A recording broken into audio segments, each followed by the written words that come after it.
Hi friends, this is Aubrey from Crybaby Sentimental Homestead. And I pulled off the side of the road because I wanted to talk to you for a couple minutes. I was just thinking about a video that I watched, I don't know, maybe a week ago or so, published by Doug from Doug and Stacy's Homestead. And um, he was talking about these 15-minute cities in the UK, and that there were some reports about these cities where they are being mandated that they can only go 15 minutes within that space, and that there was like a reprieve of like 100 times that they are allowed to go farther than that.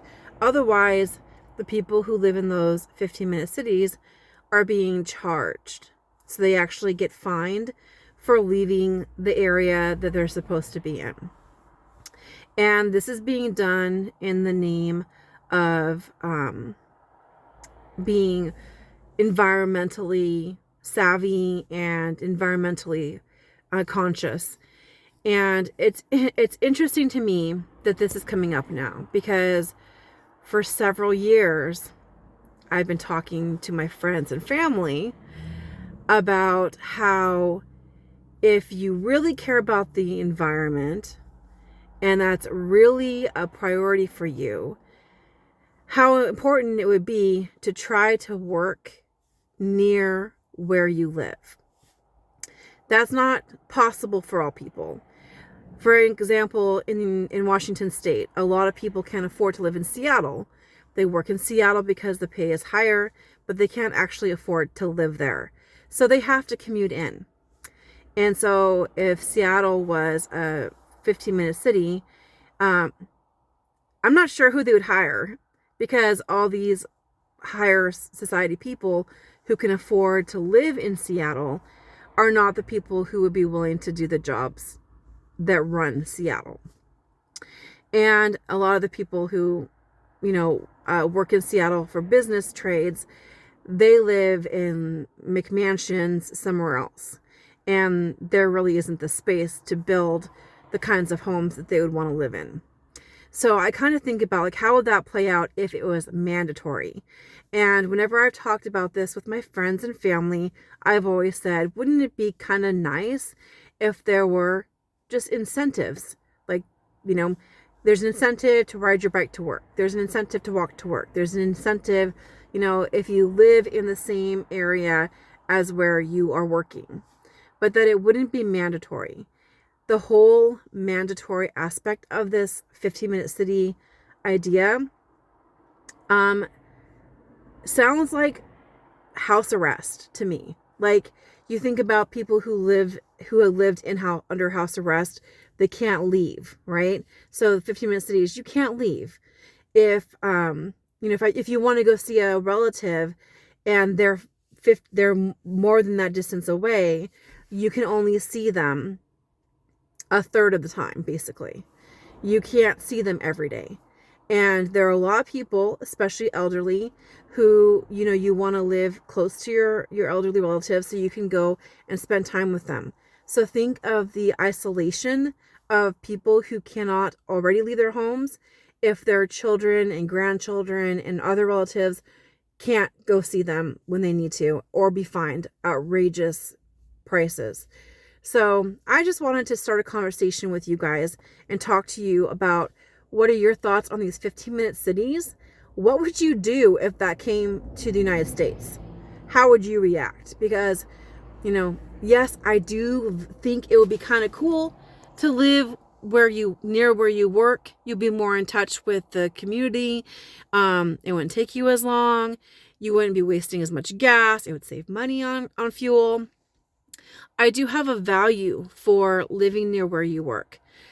But the idea that you cannot leave, like, you want to go to the zoo, you want to go to a fair, you want to go, to all these different places, and you are trapped. That feeling that we had during COVID when we had to stay home, it felt like we were in prison. And even if if you're choosing, like, I'm going to say, okay, well, I'm going to carpool with somebody when we go on this event to the out of town or whatever, you can find ways self-directed on how to try to minimize our carbon footprint.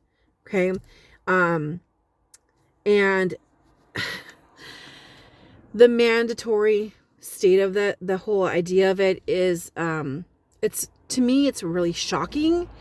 And it's shocking to me that people would be allowed to vote on things and share their perspectives, and that what people want wouldn't be taken into consideration. And that if you have any kind of democracy or democratic republic, that the voices of your constituents need to be reflected in your policies. And if it's not, then you have, it's askew, that's not right, it's messed up. I definitely would never live in a 15-minute city. And if that meant dropping everything and living out in the woods in a tent, whatever. There's just no absolutely no way. And I am not a fighter. Like, that's not my personality at all. But if I couldn't go see my parents, if they're, my dad's on hospice and he lives 25 to 30 minutes away from me. If I couldn't go see him whenever I feel like seeing him, or if I couldn't go see my mom or a friend, if I was going to be charged, ridiculous amounts if you exceed the number of times you're allowed to leave, that would be a serious issue for me. And I'd be a squeaky wheel. And I want to know from you guys, how many of you would be squeaky wheels if something like that came to the United States of America? All right, guys, God bless. Live long and prosper. Hit the bell for notifications, subscribe, comment below. I'd love to hear your ideas. I value the idea of living near where you work. That's nice if you can do it. Okay? We're even talking about moving closer to where we work. But that's of our own volition. That's of our own choice, not because we were forced to, because we like the idea of it. But 15-minute cities, that sounds to me like house arrest. How do you interpret that? And would you be a squeaky wheel if something like that came to the United States of America? All right, everyone, hit like, subscribe. I'll see you next time. Bye.